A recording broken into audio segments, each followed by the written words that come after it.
With this presentation, I hope to instill a love that I have in you of origami. Now, in order to fall in love with origami, we must first make origami, and in order to make anything from scratch, as you will all know, you have to create the universe. Now that that's done, let's move on. In order to do anything in origami, we're going to need to utilize paper, but we're going to do this in a different way. You see, because unlike other art forms that add something to or take something away from paper, in origami, we're only going to modify the paper itself in order to create everything that we want. Now, how do we do that? Well, we do that simply by folding it, by taking the paper and folding it in on itself. This is either a mountain or valley fold. These are simple folds, and they can range in complexity from those to others like rabbit ear folds or sink folds.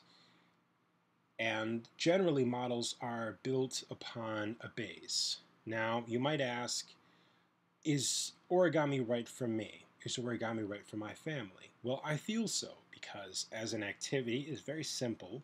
It has varying ranges of difficulty that grow as you do, and it's just great fun that leaves you with beautiful art.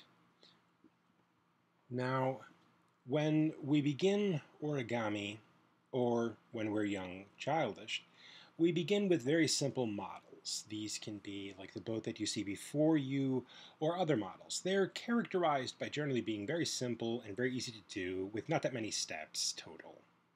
That's why they're great for beginners.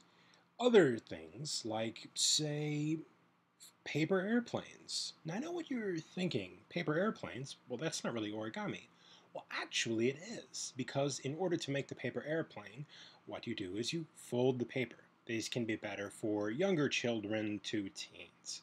And speaking of teens, what greater thing is there than creating a ninja star? Because I find that as you grow older, you want something that you can interact with more, something that you can use. And origami doesn't just have to be art. It can be something that we mold, or something that we shape, or something that we alter or affect. Now, when you're doing origami, you will eventually finish your first model. And one of the first models that you ever finish, I feel, will probably be the origami crane. It is a staple of all origami, and it's seen virtually everywhere. But this one might look a little different. And I know what you're thinking. Well, it's the same, except that it looks like it's made of a metallic paper. Well, that's actually one of the beautiful things about origami, is that you can change everything about a model simply by taking and making it of a different type of piece of paper. And speaking of paper, there are many different types of paper for origami. There's wet folding paper, there's double-sided paper where there's color on one side and then color on the other, or there's the floral design paper that you see before you, or even the metallic paper that was in the metal crane that we saw previously. In addition to that, we could even just, I don't know, use a dollar bill, which I think is kind of fascinating.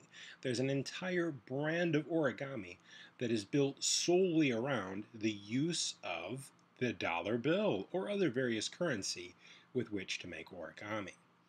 Now, a thing that I think that I have overlooked in your reason to love origami should be that origami is in itself an art form, and a beautiful art form. Something as simple as a newspaper can turn into a beautiful flower. And speaking of flowers, what better gift to give someone than a bouquet of flowers that doesn't age, that doesn't die, that doesn't need watering? And if we look more at this, we see that it's a beautiful bouquet of many different varying types.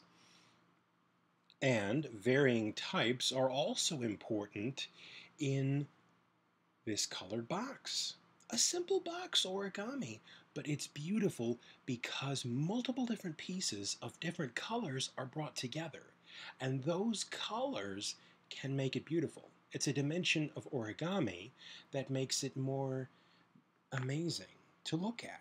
Now, if we think about origami, we think of origami as art, or maybe something that's fun, but have you ever thought of functional origami? What if you could hold things within an origami box made of paper? Well, that would be very useful. And in addition to boxes, there's another type of origami called modular origami, which is what this color wheel is made of. Now, the color wheel is made up of a bunch of tiny parts. All these parts are the same, but they're added together, and when they're added together, they become that beautiful colored wheel, or these two separate geometric shapes. Now, that's a very interesting thing. Math plays a pretty big role in origami because there's an entire degree of depth of play that comes into math and origami and how it works. Suffice to say, geometric origami follows closely with math.